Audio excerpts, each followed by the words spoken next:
বিধায়ক পদে শপথ বাইরন বিশ্বাসের। বিধানসভায় কংগ্রেসের একমাত্র বিধায়ক বাইরন। সাগরদিঘির বিধায়কের বিরুদ্ধে কুকথার অভিযোগ তুলেছে তৃণমূল, তাকে গ্রেফতারের দাবি তোলা হয়েছে।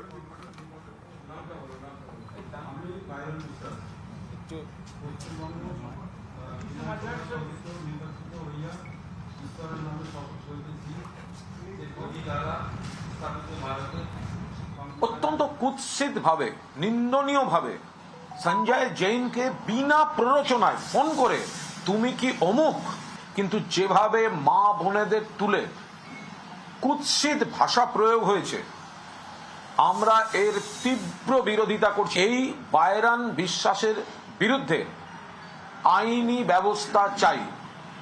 অবিলম্বে একে পুলিশ অ্যারেস্ট করুক, দরকার হলে বিধানসভা যাওয়ার পথে তাকে অ্যারেস্ট করা উচিত। কিসের শপথ?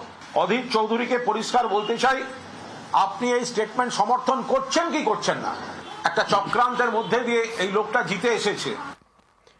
বিধানসভার শপথের আগে থেকেই অবশ্য এই নিয়ে হাওয়া গরম হতে শুরু করে এবং এই মন্তব্য করেন কুণাল ঘোষ। যদিও যে অভিযোগ তৃণমূল মুখপাত্র তরফে করা হচ্ছে, তৃণমূলের তরফে কথা করা হচ্ছে, সে অভিযোগ অস্বীকার করেছেন বাইরন বিশ্বাস।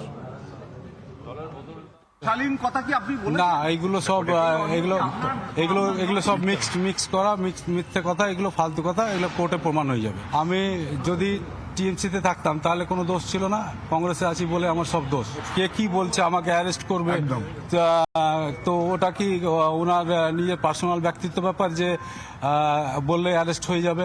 সেটা মহামান্য আদালত আছে, প্রশাসন আছে, তাহলে ওনাদের দায়িত্বটা ছেড়ে দেওয়া উচিত। তাহলে ওনাকে দায়িত্ব নিয়ে নেওয়া উচিত যে না, কে জেলে ঢুকবে, কে জেল থেকে বেরোবে, আমি কোনো মার্ডার করেছি, ছিনতাই করেছি না কি করেছি।